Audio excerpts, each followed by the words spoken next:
What's up? What's up? I'm gonna be talking about Paul Williams. You know, people say Paul Williams is way out of his prime because he got knocked out by Sergio Martinez. People say he doesn't fight the same, and his last fight against Nobuhiro Ishida, he fought exactly like he always has, like volume punches, keeps throwing and throwing. You know, I don't think he's in his prime because in his prime, he had a great chin, you know. In his prime, he threw all those punches, but also had a great chin. Right now, his chin is not that good. But it's because his chin's not that good because he took so many hits to the head that his chin just like it's not like it used to be. Because when you hit something so hard, if you hit it so many times, eventually it's gonna break, and that's what happened to Paul Williams. Before the Sergio Martinez fight, you could tell that his chin wasn't the same, but no one really took notice of it until he got knocked out by Sergio Martinez. And plus, people say, oh, he doesn't hit as hard as he used to. No, all the knockouts he has are at 147, and that's because at 147 there were smaller people, and there were smaller people in that division. That's why he knocked him out, because he was usually the bigger guy, and he usually gained a lot of weight. So that's why he pretty much knocked out people, because he was usually the bigger guy. 147, he was the tallest guy at 147, longest reach and everything, you know. That's why he knocked out people at 147. At 154 and at 160, he didn't hit hard for shit. You know, he didn't hit hard like at 147 he hit hard because he was a big guy. But at 154, I think he hits normal average. But yeah.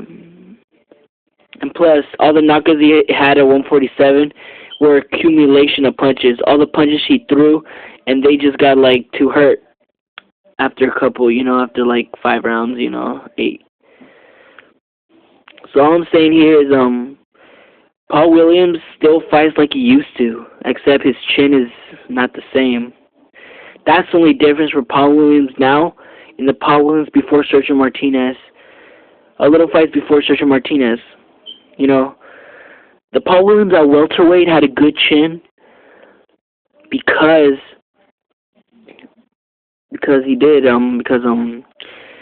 got hit and he would still be there. He didn't get dropped. I'm pretty sure he didn't get dropped.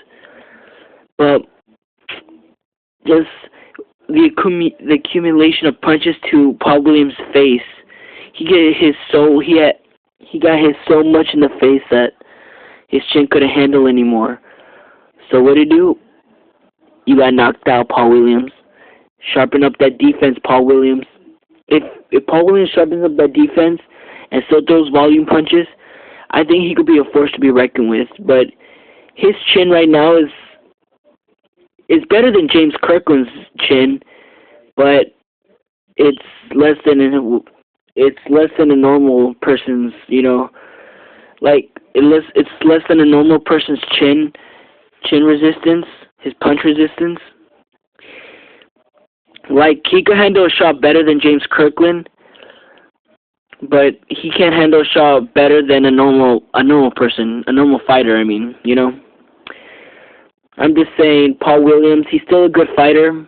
I think he could probably beat Alvarez. I think he could have a shot to beat Alvarez, but he has to convince me more, you know. Maybe if he fights Erislandy Lara again in the rematch, if he convinces me, then probably I could say he could beat Alvarez. But what I see Paul Williams doing is probably going after one of the title belts, the IBF or the WBO. Probably the WBO, or because no one really knows him, and yeah. And then when he gets to WBO, maybe he'll want a unification match against Alvarez or Mayweather. You know, I don't think Mayweather's the right fight for him. If he doesn't sharpen up that defense, I think Mayweather could knock him out. Like, seriously. Paul Williams lunges in, He throws so many punches and leaves himself open. I think Mayweather could counter him all night and possibly knock him out. I think he has a better chance at Alvarez. Probably Alvarez. People that don't know how to counter that good.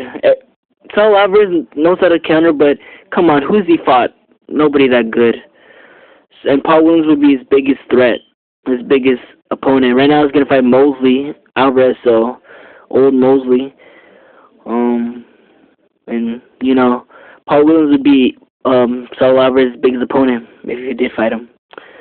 I think Paul Williams could beat Cornelius Cornelius Bunrage or something, the IBF champion. I think Paul Williams could beat him. That WBO champion, I think Paul Williams could beat him. Paul Williams could beat some fighters. Oh, I don't think he could beat Carlos Molina. Carlos Molina is a smart fighter. I don't think he could beat Carlos Molina. Erislandy Lara is a smart fighter too. You know, any smart fighters, I don't think Paul Williams could beat anybody that's smart. So that's why I say that Paul Williams' biggest chances of winning fights is probably James Kirkland, because James Kirkland just goes forward. So that's probably a good fight for him. Anybody that doesn't have ring smarts, Paul Williams could beat probably, you know, has a chance of winning. You know, so Saul Alvarez, James Kirkland, and Vanes Martirosyan or something, he has a chance to beat them.